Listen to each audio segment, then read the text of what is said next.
The cosmos chose to ignore Earth. Humanity grinned and walked away.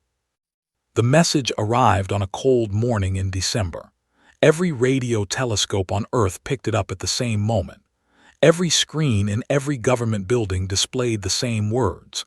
Every scientist who had spent their life searching for proof that humanity was not alone finally got their answer.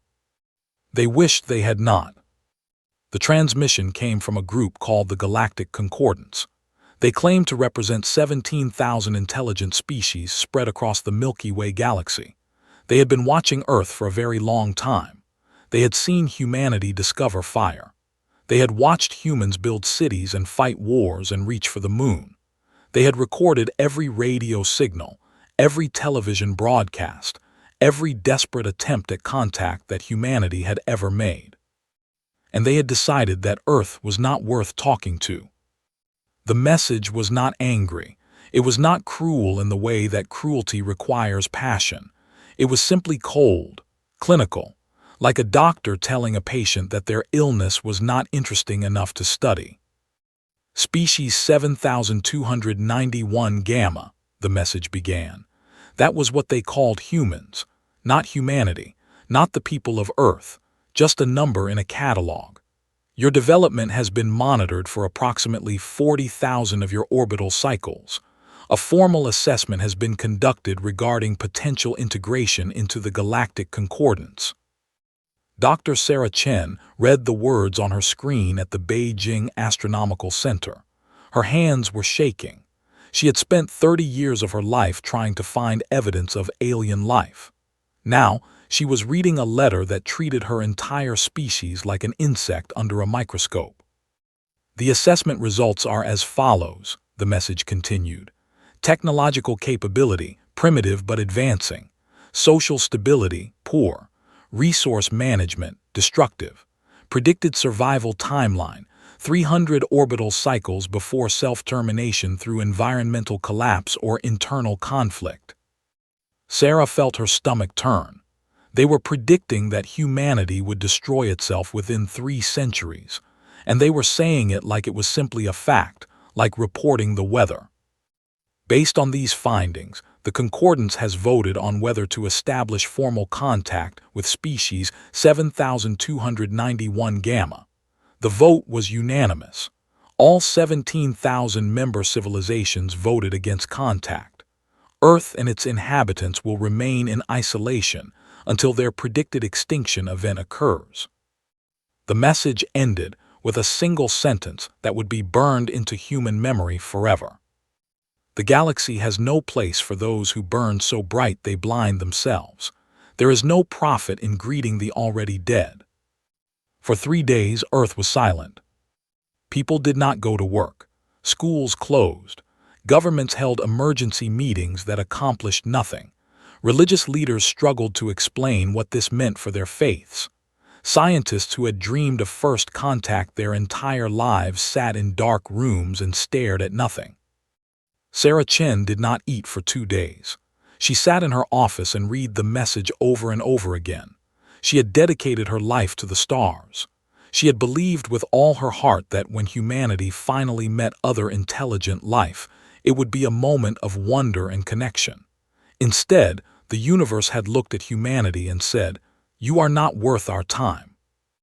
On the 4th day, something changed. Sarah was sitting in the cafeteria of the research center, pushing food around her plate without eating it. The room was quiet. Everyone was lost in their own grief and confusion. Then a young researcher named Liu Wei sat down across from her. "I have been thinking," he said. Sarah did not look up. About what? About what they said, that we will destroy ourselves in 300 years. Liu Wei was quiet for a moment. They have been watching us for 40,000 years. They saw us survive ice ages. They saw us survive plagues that killed half of Europe. They saw us split the atom and somehow not blow ourselves up. Sarah finally looked at him. "What is your point?" "My point is that they have been wrong about us before. They watched us for 40,000 years and they still do not understand us." Liu Wei leaned forward. "They think we burn too bright. They think that is a weakness, but maybe they have forgotten what fire can do. That conversation spread. It moved from cafeteria to cafeteria, from office to office, from country to country. People began to talk not about what the aliens had said, but about what it meant. They began to ask questions that had not been asked before. Why did 17,000 civilizations all vote the same way? What kind of galaxy had no diversity of opinion? What kind of cultures became so old that they stopped taking chances? The concordance had meant their message as a dismissal, a door slammed shut, a final word on the subject of humanity, but humans had never been good at accepting final words. In Washington, a senator stood before an emergency session of Congress. "They say we will destroy ourselves," she said. "Maybe they are right, maybe we will, but I would rather fail trying to prove them wrong than succeed at proving them right." In Moscow, a general who had spent his career preparing for war looked at the message and realized something. They have not fought a war in longer than our species has existed. They have forgotten what it means to struggle. We have not. In a small apartment in Cairo, a young girl named Fatima looked up at the stars for the first time since the message arrived. She was 12 years old. She did not fully understand politics or galactic civilizations, but she understood one thing very clearly. "They think we are nothing," she whispered to the night sky. "I will show them." Across Earth, something was happening. The grief was turning into something else. Not anger exactly. Anger was too hot, too quick to burn out.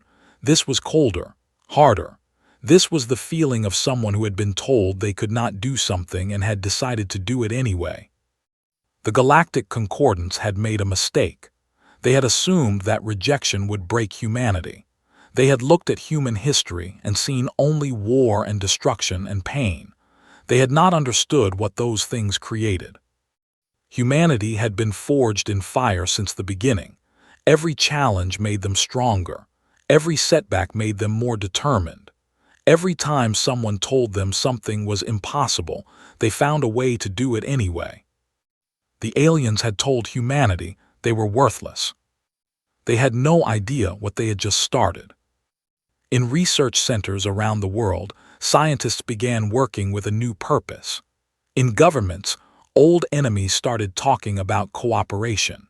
In homes and schools and churches, people began dreaming of a future that was entirely their own. The stars had rejected Earth. Earth was about to reject the stars right back. The cosmos chose to ignore Earth. Humanity grinned and walked away. 100 years passed. The Galactic Concordance had observers stationed near Earth's solar system. They were not spies exactly. They were more like scientists watching an ant colony, curious but not concerned. Their job was simple: record the slow death of another failed species and file the reports. The reports started to become strange. Earth's radio emissions have dropped by 97%, observer Keyleth wrote in his monthly summary. This is consistent with social collapse predictions. However, no visible signs of war or environmental disaster have been detected. Recommend continued monitoring. 3 years later, his tone had changed. No radio emissions detected for 18 months. Visual observation shows continued activity on planetary surface. New structures detected on Earth's moon. This does not match collapse models. Something unusual is occurring. The Concordance did not pay much attention. They had seen species go quiet before their end many times. Sometimes civilizations turned inward like wounded animals hiding in their dens. It meant nothing. The prediction models were never wrong. But on Earth, something incredible was happening. The first thing humanity did was stop shouting. For 300 years they had broadcast signals into space, begging for someone to answer. Now they knew someone was listening, someone who thought they were worthless, so they went quiet. They worked in silence. They built in darkness. The second thing humanity did was unite. Not perfectly. Not without arguments and setbacks and moments of old hatred trying to return. But the rejection had done something that nothing else in human history had managed. It had given every person on Earth a common enemy. Not an enemy to fight, but an enemy to prove wrong. Resources that had once been spent on weapons were redirected to research. Scientists who had competed against each other began sharing their work freely. National borders did not disappear, but they became less important than the single goal that now drove the species forward. Dr. Sarah Chen was 73 years old when the first breakthrough happened. She was sitting in her office at the Global Research Initiative when a young physicist burst through her door.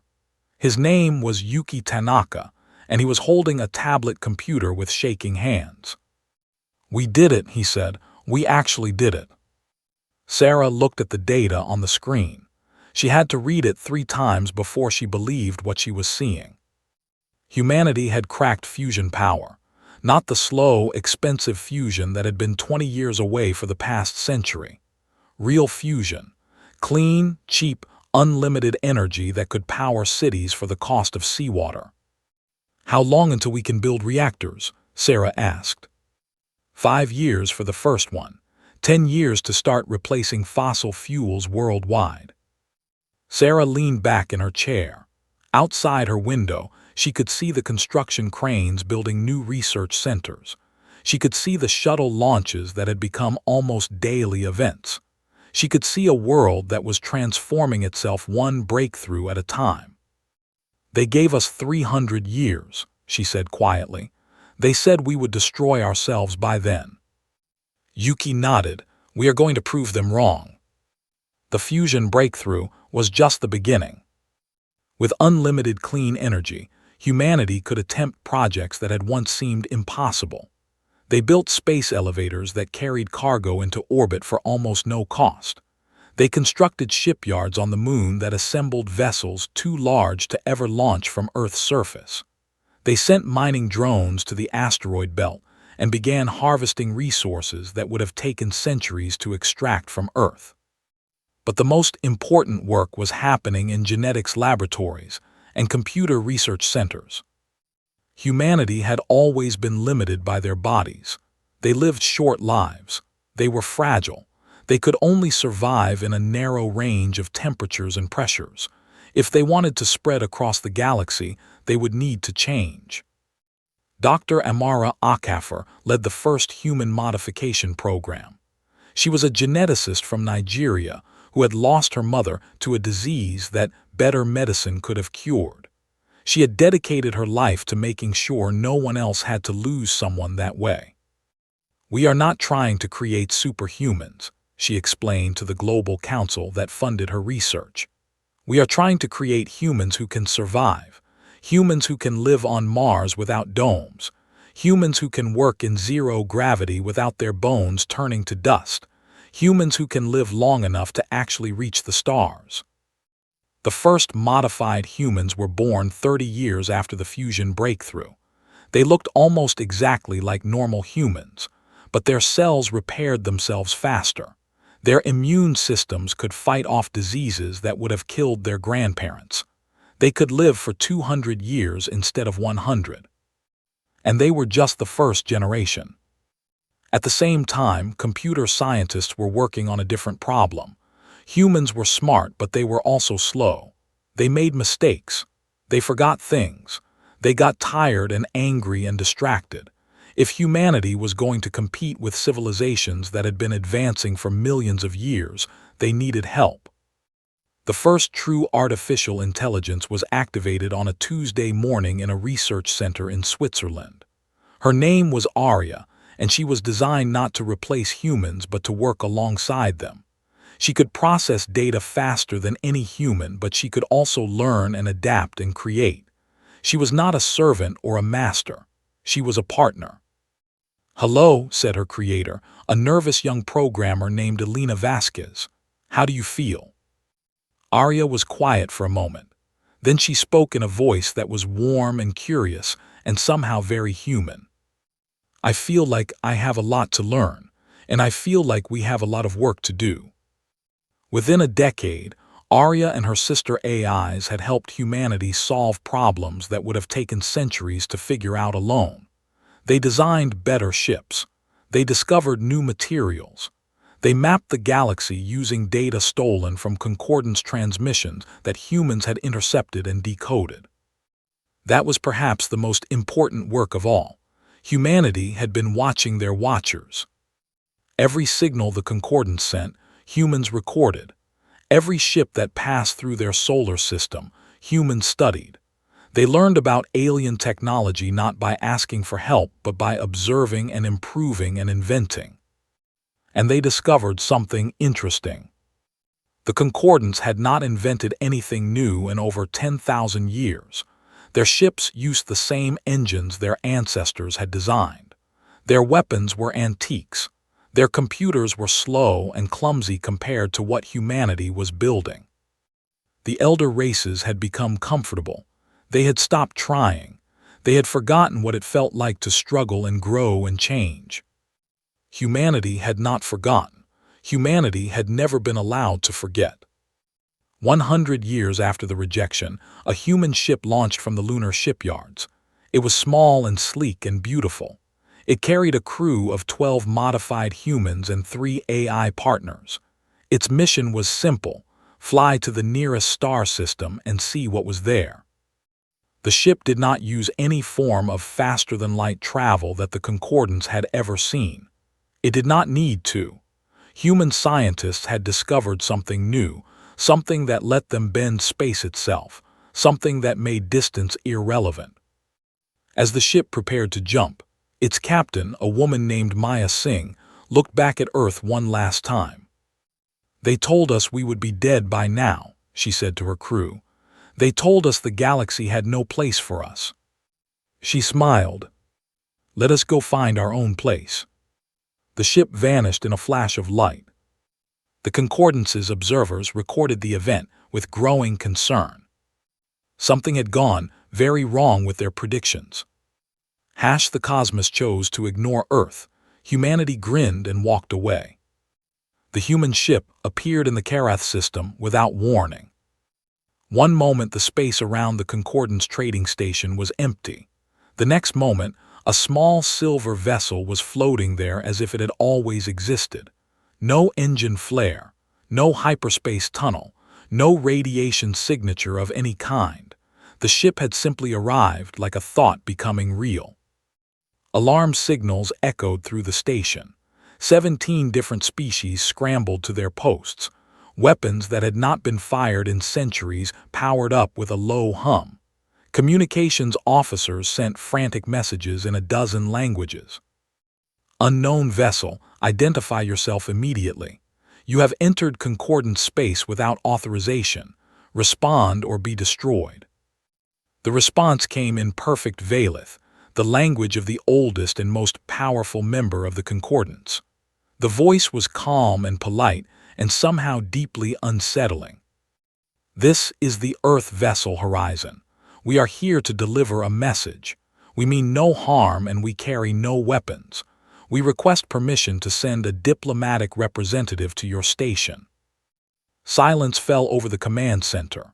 The Valith commander, a being of living crystal named Arksith, stared at the communication screen with something that might have been shock. "Earth," whispered one of his subordinates. "Species 7291 Gamma, they should not exist anymore." Arksith said nothing.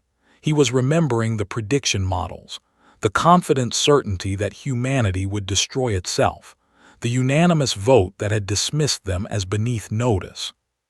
"Grant them permission," he said finally. "Let us see what the dead have to say." Ambassador Yelena Vasquez walked through the docking tunnel with a smile on her face. She was tall and dark-skinned, with silver streaks in her black hair that marked her as one of the second generation of modified humans. She was 147 years old, though she looked no older than 50. She moved with the easy grace of someone who had grown up in low gravity, and her eyes held a quiet confidence that made the armed guards around her nervous. Arksith met her in the station's grand hall. The room was designed to impress visitors with the power and age of the concordance. Crystal pillars stretched toward a ceiling so high it was lost in shadow. Statues of the founding species lined the walls, ancient beings who had built civilizations when humanity's ancestors were still learning to walk upright. Yellen looked at it all with polite interest, nothing more. Ambassador Vasquez, Arksith said. His voice resonated through the crystalline structure of his body. You should not be here. And yet I am. Yellen's smile did not waver. Funny how that works. Your species was scheduled for extinction. Our models predicted. Your models were wrong. Yellen said it simply, without anger or pride, just a statement of fact. They were wrong about us then. They are wrong about us now. Arksith was quiet for a long moment. Around the hall, representatives from other concordant species watched the exchange with growing unease. None of them had ever seen a Valith interrupted before. Why are you here? Arksith finally asked. To deliver a message.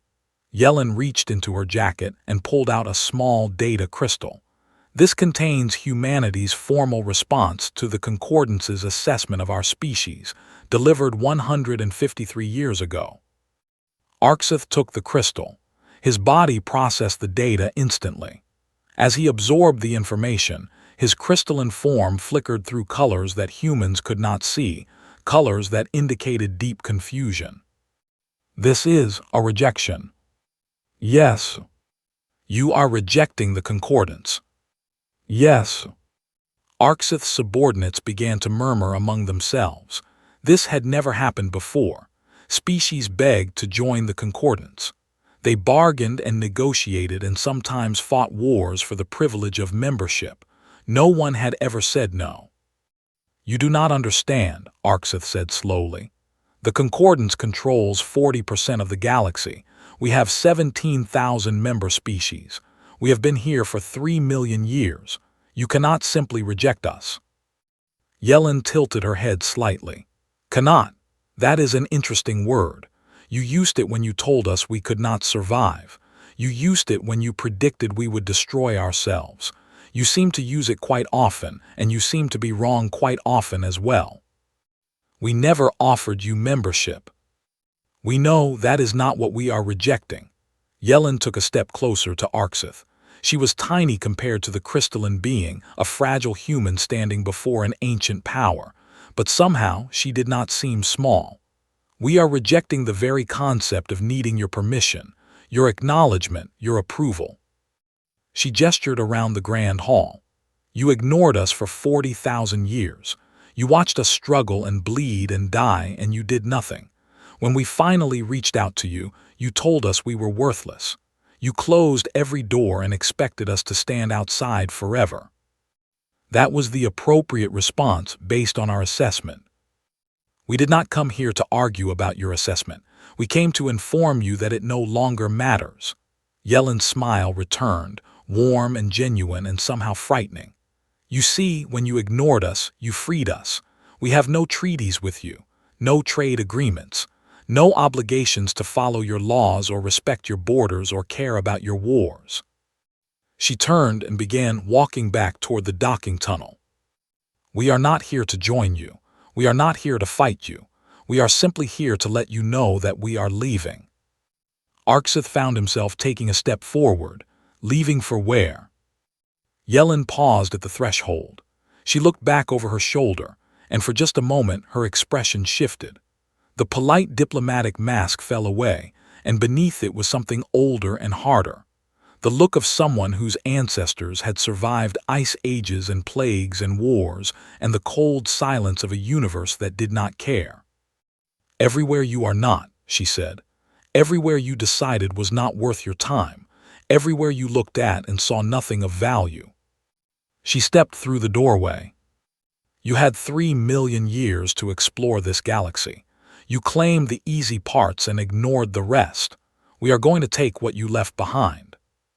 The door closed behind her. For a long moment, no one in the grand hall spoke.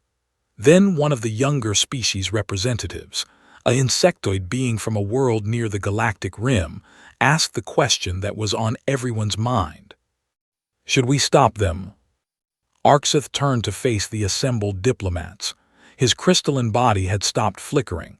It was now a deep, steady blue, the color of uncertainty. Stop them with what? He asked quietly. Their ship appeared in our space using technology we cannot detect, cannot understand, and cannot replicate.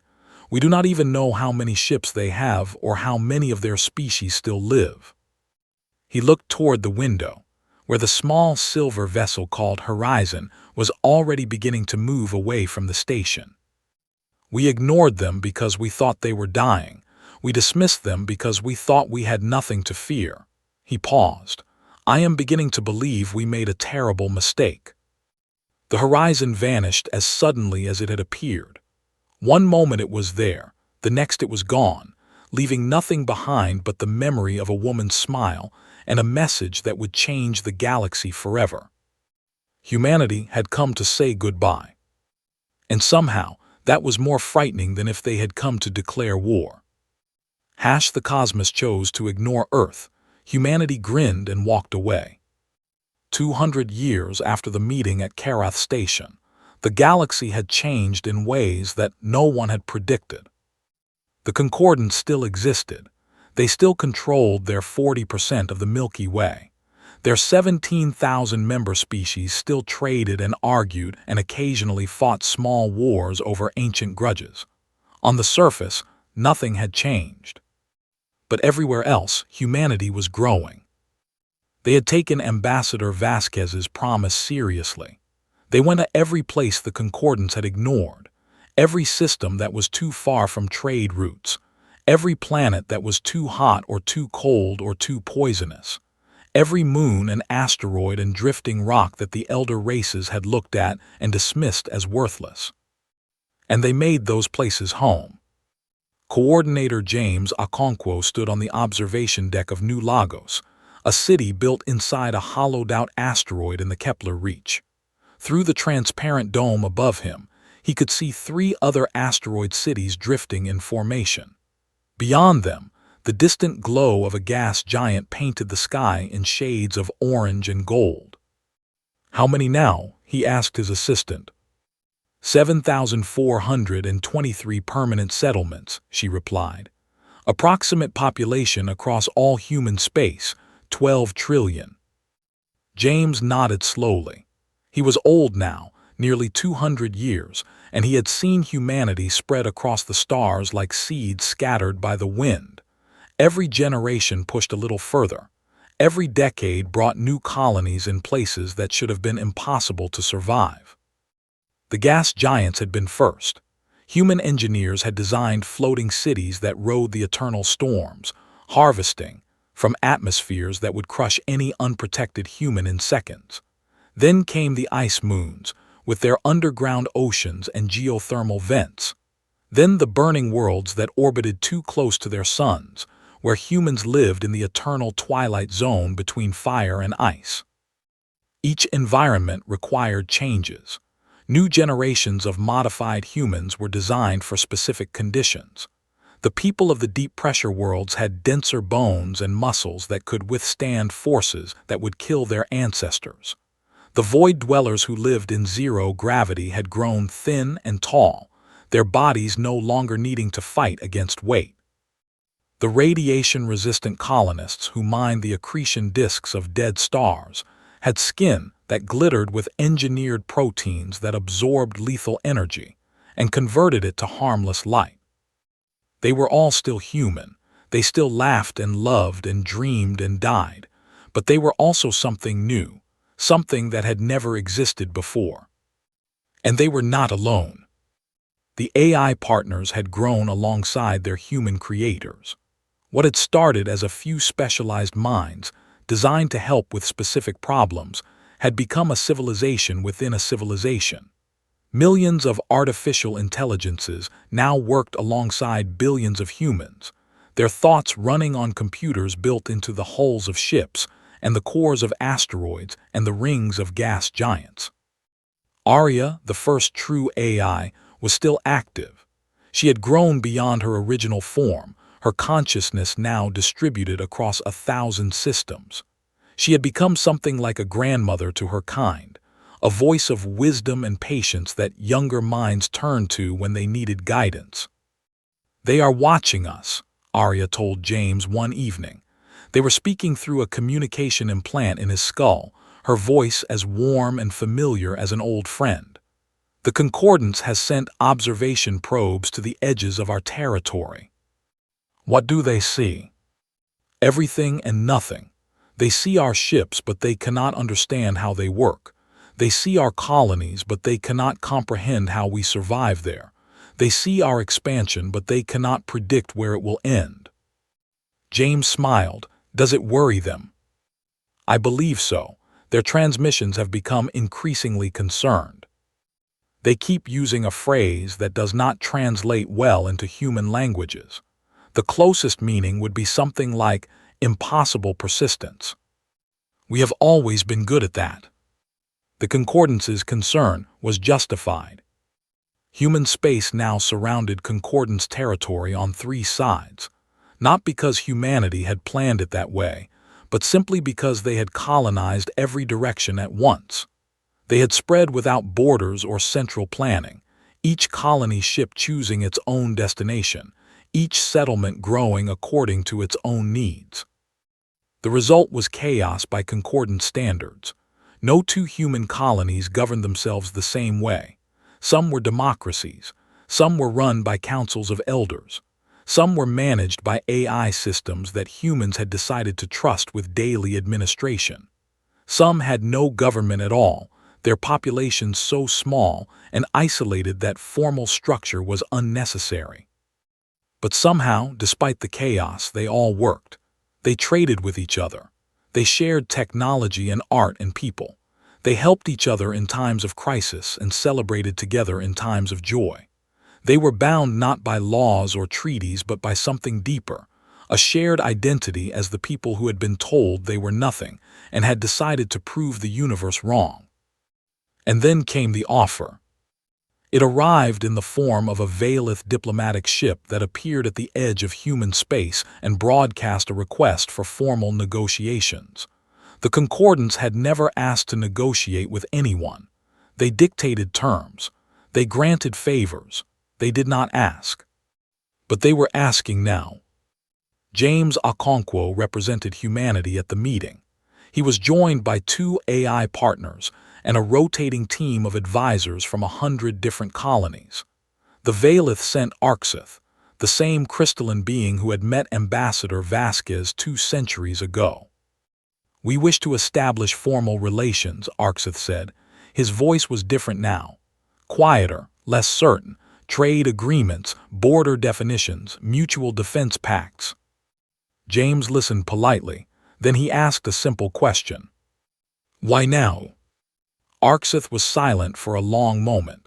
When he spoke again, his crystalline body had dimmed, the colors muted in a way that suggested deep discomfort. "Because you have not stopped. Every year you spread further. Every decade your technology advances in ways we cannot match. Every century you become more." He paused, searching for the right word. "More. And this frightens you." "It confuses us." Arxith moved closer to the negotiating table. "We have existed for 3 million years. In that time, we have seen thousands of species rise and fall. We have learned to predict their patterns with near-perfect accuracy. But you," he gestured with one crystalline limb, "you do not follow any pattern we recognize." James leaned back in his chair. "Perhaps that is because you never really looked at us. You observed us from a distance. You recorded our radio signals and studied our wars, but you never tried to understand what drives us." "What does drive you?" "The same thing that has always driven us. We want to survive. We want to grow. We want to see what is over the next hill, beyond the next ocean, past the next star." James smiled. "You told us we would destroy ourselves. Instead, we destroyed the limits you believed we had. Then you will accept our offer of alliance." James looked at his advisors.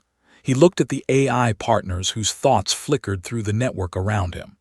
He looked at the stars beyond the window, where human colonies stretched further than any concordance probe had ever traveled. "No," he said. Arksith's body flickered with confusion. "No. We do not need your alliance. We do not need your trade agreements or your protection or your acknowledgement." James stood up from the table. "You had 3 million years to shape this galaxy. You built an empire based on comfort and stability and the assumption that nothing would ever change. We are building something different." "What are you building?" James walked to the window. In the distance, a human cargo ship was approaching, its hull marked with symbols from a colony so far away that light from their sun would not reach this station for another 1,000 years. "We are building whatever we want," he said, "and we are going to keep building until we have gone places you never dreamed of going, not because we want to defeat you or surpass you, simply because we can." He turned back to face Arksith. "You ignored Earth. That was your choice. Now we are choosing to ignore your boundaries, your rules, and your expectations, not with anger, not with revenge, just with indifference." He smiled, and in that smile was the memory of every human who had ever been told they could not do something and had done it anyway. "We learned it from you." The cosmos chose to ignore Earth. Humanity grinned and walked away. 3,000 years had passed since the rejection. The Milky Way galaxy was almost unrecognizable. Where once the concordance had dominated the stars, now their territory had shrunk to a small cluster of systems near the galactic core. Their 17,000 member species had dwindled to fewer than 3,000. The rest had left, one by one, drawn away by better opportunities elsewhere. Humanity had not conquered them. Humanity had not attacked them or threatened them or even demanded anything from them. Humanity had simply grown and grown and grown until the old powers of the galaxy seemed small by comparison. The Terran Cooperative now spanned not just the Milky Way but the nearest satellite galaxies as well. Human colonies orbited strange stars in distant systems that the concordance had never even mapped. Human ships traveled through space, using methods that the elder races still could not understand. Human minds, both biological and artificial, had merged and grown and transformed into something that their ancestors would barely recognize. And yet somehow they were still human. Chancellor Alina Zhang stood on the observation deck of the Concordance's last major station.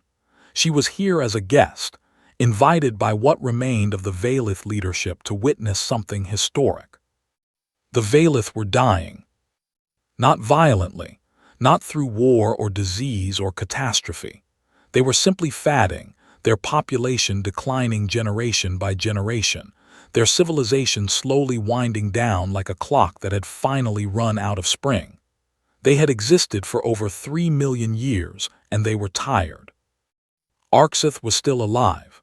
He had outlasted most of his species, sustained by ancient technologies that kept his crystalline form intact, but even he knew that his time was ending. He had asked to meet with a human representative one final time before the end. "You came," he said when Alina entered his chamber. His voice was weak, a shadow of the powerful resonance it had once carried. "I was not certain you would." Alina sat down across from him. She was young by human standards, barely 150 years old, but she had studied history. She knew what this meeting meant. "You asked to speak with us, we came." Arksith's crystalline body flickered with dim colors. "I have lived for a very long time. I was present when we voted to ignore your species. I was present when Ambassador Vasquez delivered your rejection. I have watched your rise across 3,000 years.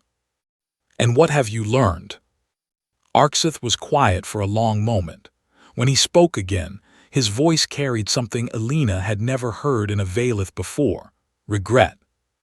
"We made a mistake, not just in ignoring you, though that was foolish enough. Our mistake was in forgetting what we once were.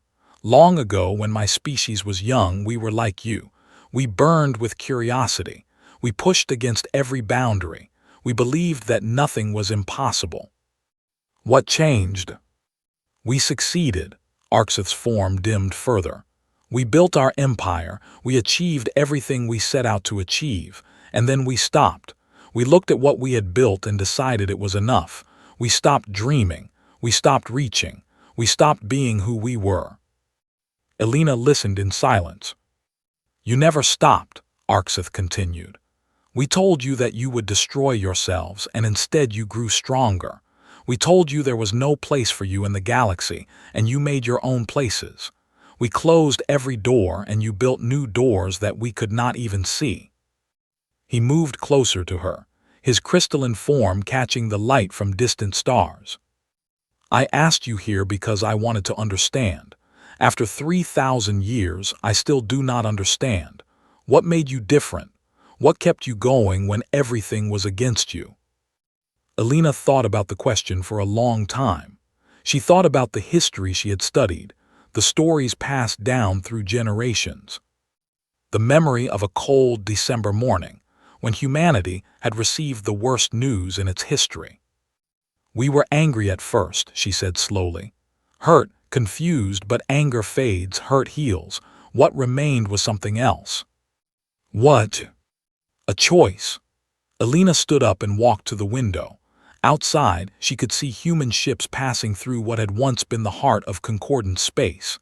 They were not invaders or conquerors. They were traders and explorers and settlers, ordinary people going about their ordinary lives in a galaxy that their ancestors could never have imagined. You told us we were nothing, she said, that the galaxy had no place for us, and we looked at that message and we made a choice. We chose not to believe you. She turned back to face Arxith. Every generation since then has made the same choice. Every child who grows up in human space learns the story of the rejection, and every one of them chooses to prove you wrong, not out of hatred, not out of revenge, simply because we refuse to accept limits that others place on us. Arxith's form flickered one last time, and you never thought to punish us, to destroy us for what we did. Elena smiled. It was a warm smile with no cruelty in it. Why would we? You gave us the greatest gift anyone has ever given humanity. You set us free. She reached out and touched his crystalline surface gently. When you ignored us, you freed us from caring what you thought. When you rejected us, you freed us from your rules and your expectations. When you predicted our death, you freed us to define our own future. Arxith's consciousness was fading now. His crystalline form was growing dim, his ancient mind finally surrendering to the weight of 3 million years. Then I am glad, he whispered. I am glad that our mistake became your gift. I am glad that something good came from our blindness. His last words were barely audible. Burn bright, humans. Never stop burning bright. Then he was gone. Elena stood alone in the chamber for a long time. Through the window, she watched the stars that her species had claimed, the endless frontier that humanity would never stop exploring. She thought about the message that had started everything, the cold assessment that had called humanity worthless, the unanimous vote that had dismissed them as beneath notice, the prediction that they would destroy themselves. She thought about her ancestors who had received that message and decided to prove it wrong. She thought about the generations that had followed, each one reaching a little further, dreaming a little bigger, refusing to accept the boundaries that others had drawn. And she thought about the future, the countless years still to come, the endless possibilities that stretched out before humanity like an ocean without shores. The cosmos had chosen to ignore Earth, and humanity had grinned and walked away, and become something greater than anyone had ever imagined. Not to prove a point, not to seek revenge, simply because that was who they were, that was who they had always been. The people who never stopped, the people who never gave up, the people who looked at the impossible and said, "Let us try anyway." Elena smiled as she walked back to her ship. The stars were waiting, and humanity was just getting started.